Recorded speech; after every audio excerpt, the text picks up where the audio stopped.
लाल टोपी पाकिस्तान में ये इसी नाम से मशहूर है। ये अक्सर हिंदुस्तान के खिलाफ जहर भी उगलता है, लेकिन इस बार इसके निशाने पर जेल में बंद इमरान खान और उनकी पार्टी है। इसके पीछे की वजह आखिर क्या है? इसके पीछे का कारण क्या है? क्या ये लाल टोपी सेना के हाथों की कठपुतली है? इस रिपोर्ट को देखिए और समझने की कोशिश कीजिए। तुम्हारी नफरत, वो जानी बदकार नशई जो जेल में बंद है कि हिंदू कहते हैं कि हमें पाकिस्तान से जंग करने की जरूरत नहीं है। इमरान खान और उसके फसादी हैं पाकिस्तान में। एक मुल्क जो बदहाल है, फटेहाल है, कंगाल है। एक मुल्क जिसकी जनता महंगाई से त्राहिमाम कर रही है, रोजगार का जहां नामो निशान नहीं है, लोगों के पास खाने के लिए पैसा नहीं है, पहनने के लिए कपड़े नहीं है।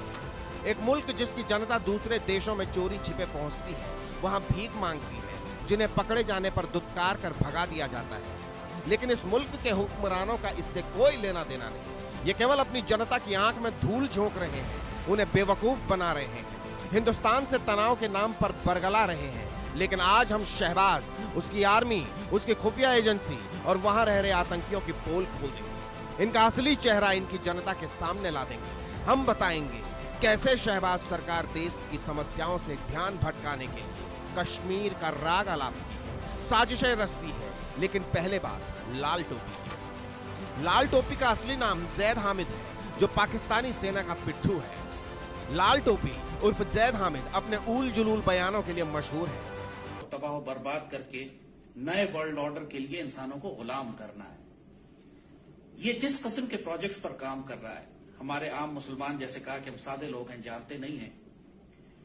ये नैनो टेक्नोलॉजी पर बहुत अरसे से काम कर रहा था कि जो छोटी छोटी चिप्स एक सिरिंज के जरिए, इंजेक्शन के जरिए आपके वजूद के अंदर दाखिल कर दी जाए। इंसान के डीएनए तब्दील करने की वैक्सीन पर यह काम कर रहे हैं। जो नई वैक्सीन कोरोना की आ रही है, ये डीएनए ऑल्टरिंग वैक्सीन है। इससे पहले कोई वैक्सीन इस तरह की नहीं बनती थी। और एक मर्तबा अगर इंसान का डीएनए तब्दील कर दिया जाए, यानी इंसान को ये मशीन के साथ और दूसरे जानवरों के साथ उसके मिक्स कर दें, तो जो अल्लाह ने तख्लीक की हुई है, ये उसको मुकम्मल तौर पर तब्दील करना चाहते हैं, जिसको जेनेटिकली मॉडिफाइड टेक्नोलॉजी। लाल टोपी उल जुलूल बातें ही नहीं करता, गीदड़ भभकी भी देता है। सुनिए। हथियार हैं और जो तरबियत याफ्ता है वो अपने आप को पाक फौज के हवाले कर दें। पाक फौज उनसे बेहतरीन काम ले लेगी। अल्लाह ना करे अगर किसी जगह से पाक फौज को पीछे हटना पड़ता है, तो उस इलाके के, उस शहर के लोगों की जिम्मेदारी है कि भारतीय फौज के खिलाफ गुरिल्ला जंग का आगाज करें। इनको अपने घरों की छतों से, अपनी गलियों से सड़कें ब्लॉक करें, उनकी मूवमेंट को रोकें, उनके ट्रकों को, गाड़ियों को चलने से रोकें, उन पर हमले करें और उनकी मूवमेंट की इत्तलाएं पाकिस्तान आर्मी को पहुंचाएं। अपने घरों में खुराक और दवाइयों का जखीरा जमा करें। कम से कम 1-2 महीने की सप्लाईज आपके पास होनी चाहिए। लाल टोपी लंबे समय से एक बार फिर अपने बिल से बाहर निकला है, लेकिन इस बार इसके निशाने पर कोई और नहीं, खुद पाकिस्तानी है। पाकिस्तान के पूर्व वजीर आज़म इमरान खान है, उनकी पार्टी है जिसे लेकर यह खूब जहर उगल रहा है। जैद हामिद ने एक वीडियो जारी कर इमरान खान और उनके समर्थकों को तालिबान स्टाइल में धमकी दी है। इसने इमरान खान और उसकी पार्टी पीटीआई को पाकिस्तानी सेना और इस्लाम का दुश्मन बताते हुए अंजाम भुगतने की धमकी दी है। जैद हामिद ने पीटीआई पर पश्तून का आंदोलनकारी मंजूर पश्तीन और बलोच आंदोलनकारी महरंग बलोच के साथ मिलकर काम करने का आरोप लगाया। आज हम देख रहे हैं पीटीआई को एक जानिब मंजूर पश्तीन के साथ इत्तेहाद कर रहे हैं, एक जानिब महरंग के साथ इत्तेहाद कर रहे हैं। क्या जानते नहीं है कि एक पश्तूनिस्तान बनाना चाहता है, एक बलूचिस्तान तोड़ना चाहता है यहूदी और मुशरिकों के कहने पर? तुम लोग पागल हो चुके हो क्या? पहले तुमने पाक फौज पर हमले किए। पूरी दुनिया का दुश्मन प्रोपेगेंडा तुम्हारी इंफॉर्मेशन वॉरफेयर टीम है जो कर रही है पाकिस्तान के खिलाफ। तुम लोग बावले कुत्ते हो चुके हो, तुम्हें शैतान ने छू के पागल कर दिया। सुना आपने पाकिस्तान की आर्मी का ये पिट्ठू कितना तिल मिलाया हुआ है, ये गुस्से से इतना आग बबूला है, पाक फौज के खिलाफ बोलने वालों की गर्दन तलवार से काटने की बात तक कह रहा है। तुम लोग इस काबिल हो कि तुम्हारे हाथ और पांव काट के तुम्हें सूली चढ़ा दिया जाए, क्योंकि तुम जमीन में फसाद करने वाले हो। तुम्हारी नफरत, वो जानी बदकार नशई जो जेल में बंद है, उसकी मोहब्बत में तुमने इस पाक सरजमीन के खिलाफ इतना बड़ा महाज खड़ा कर दिया है कि हिंदू कहते हैं कि हमें पाकिस्तान से जंग करने की जरूरत नहीं है। इमरान खान और उसके फसादी हैं पाकिस्तान में फसाद फैलाने के लिए। डूब के क्यों नहीं मर जाते तुम लोग शर्म से? लेकिन शर्म होती तो यहां तक तुम कभी पहुंचते ही नहीं। अच्छी तरह समझ लो कि पाकिस्तान हमारी रेड लाइन है, ये पाक फौज हमारी रेड लाइन। तुमने अगर पाक फौज के खिलाफ बात की तो हमारी तलवारें तुम्हारी गर्दनों पर होंगी। यहां कोई लिहाज नहीं किया जाएगा। जो पाक फौज के खिलाफ है वो मुर्तद है, वो काफिर है। जेल में बंद पाकिस्तान के पूर्व प्रधानमंत्री इमरान खान ने आर्मी चीफ असीम मुनीर को एक चिट्ठी लिखी है जिसमें उन्होंने अपने साथ दुर्व्यवहार होने की बात कही है। साथ ही उन्होंने सेना का राजनीति में दखल बताते हुए इसे रोकने की मांग की है। इमरान ने अपनी चिट्ठी में लिखा, सेना और जनता के बीच हाल के सालों में भरोसा कम हो रहा है जो बड़ा खतरा बन सकता है। ऐसे में जरूरी है सेना अपनी संवैधानिक सीमाओं में काम करे। इमरान की इस चिट्ठी ने लाल टोपी को लाल कर दिया और वो पीटीआई को धमकाने लगा। ये वो बातें बोलने लगा जो शहबाज शरीफ और मुनीर सुनना चाहते थे। शहबाज सरकार की कोशिश इस वक्त यही है जनता का ध्यान भटकाया जाए ताकि महंगाई बेरोजगारी के बारे में कोई बात न करे। इसको लेकर पाकिस्तान का कश्मीर प्लान भी सामने आ गया है। आतंकवादी संगठन लश्कर-ए-तैयबा लगातार कश्मीर में बड़े आतंकवादी हमले करने की धमकी दे रहा है। पिछले 5 फरवरी को तालहा शहीद ने भारत को धमकी दी थी। इसके ठीक कुछ ही दिन बाद आतंकवादी संगठन लश्कर के एक बड़े सरगना रिजवान हनीफ ने कश्मीर को लेकर गंभीर अंजाम भुगतने की धमकी दी। अब इन धमकियों के पीछे की असली वजह जान लीजिए। बताया जा रहा है अपने देश की समस्याओं से आम जनता का ध्यान भटकाने के लिए पाकिस्तान सरकार कश्मीर मुद्दे को गर्म करना चाहती है, जिससे पाकिस्तान की आम जनता को लगे भारत और पाकिस्तान के बीच तनाव बहुत ज्यादा है। खुफिया एजेंसी को शक है कश्मीर मुद्दे को गर्म करने के लिए पाकिस्तान जम्मू कश्मीर में किसी बड़ी आतंकवादी घटना को अंजाम दे सकता है, क्योंकि जब हिंदुस्तान उसका मुंहतोड़ जवाब देगा तब पाकिस्तान अपने देश में भारत पाकिस्तान के बीच तनाव का रोना रोने लगेगा ताकि लोगों का ध्यान असली मुद्दों से हट जाए।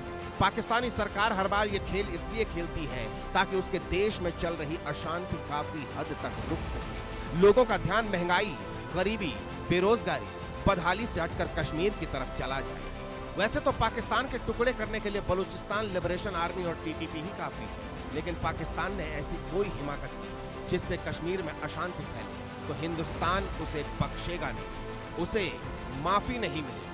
Bureau report, India news.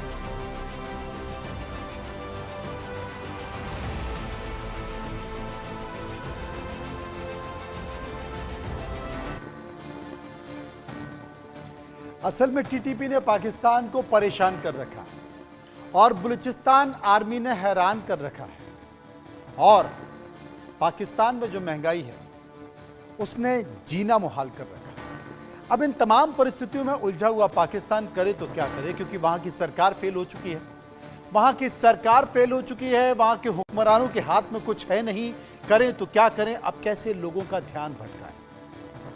तो ध्यान भटकाने के लिए जनाब लाल टोपी आ गए, और वो ध्यान भटकाने के लिए क्या कर रहे हैं, वो इमरान को धमका रहे हैं। अपने वीडियो में इमरान को धमका रहे हैं। इमरान को इसलिए धमका रहे हैं क्योंकि इमरान सेना को चेतावनी दे रहे हैं, सेना को उसकी हद बता रहे हैं, और जब वो हद बताएंगे तो सेना क्या करेगी। इस लाल टोपी, ये जो आपको तस्वीरों में दिखाई दे रहा है, इस लाल टोपी के जरिए वहाँ की आवाम को संदेश देगी, और वहाँ की आवाम में ये लाल टोपी कहता है कि हिंदुस्तान में ये चर्चा चल रही है कि इमरान के कहने पर वहाँ के लोग इमरान की सियासत, वहाँ की सेना के खिलाफ काफ़ी हैं, आपको कुछ करने की ज़रूरत ही नहीं। ध्यान भटकाने की कोशिश। आपको ग्राफिक के जरिए बताता हूँ। महंगाई का आलम देखिए। पाकिस्तान में महंगाई की मार कितनी है? अंडा 90 रुपये दर्जन है भारत में, और पाकिस्तान में 750 रुपये दर्जन। अब इसके अलावा और देखिए, ये अकेली चीज़ नहीं है। चीनी यानी कि शक्कर 44 रुपये प्रति किलोग्राम भारत में, और पाकिस्तान में अगर मुंह मीठा करना है तो आपको 1 किलो चीनी खरीदनी पड़ेगी 480 रुपये। ये चीनी की बात हुई। टमाटर का जिक्र कर लें, 20 रुपये किलो हिंदुस्तान में, भारत में, और पाकिस्तान में 250 रुपये किलो। आलू की बात करें हिंदुस्तान में आलू 15 रुपए किलो और पाकिस्तान में 300 रुपए किलो। गाजर का जिक्र कर लेते हैं। गाजर कितनी? हिंदुस्तान में 20 रुपए किलो और पाकिस्तान में 100 रुपए किलो। मटर पाकिस्तान में 300 रुपए किलो और हिंदुस्तान में 20 रुपए किलो। शिमला मिर्च आप हिंदुस्तान में, भारत में 30 रुपए किलो खरीद सकते हैं, लेकिन अगर ये शिमला मिर्च आपको पाकिस्तान में खरीदनी पड़ी तो आपको ये 200 रुपए किलो मिलेगी। और ये जो स्थिति है, जब महंगाई इस कदर होती है तो कहीं ना कहीं हुक्मरानों पर सवाल उठाए जाते हैं, सियासत पर सवाल उठाए जाते हैं, और उस पर सवाल ना उठाए जाएं इसलिए जनता का आपको ध्यान डाइवर्ट करना पड़ता है और उसके लिए लाल टोपी जैसे लोग आ जाते हैं। प्रोफेसर मनोज कुमार विदेशी मामलों के जानकार मेरे साथ मौजूद हैं। हसन दुर्रानी साहब पाकिस्तानी पत्रकार मेरे साथ हैं। मनोज कुमार साहब के पास चलेंगे। मनोज साहब, पाकिस्तान करे तो क्या करें, उसकी समझ में नहीं आ रहा है। समझ में इसलिए नहीं आ रहा है कि एक तरफ टीटीपी है, दूसरी तरफ बलूचिस्तान है। अब महंगाई की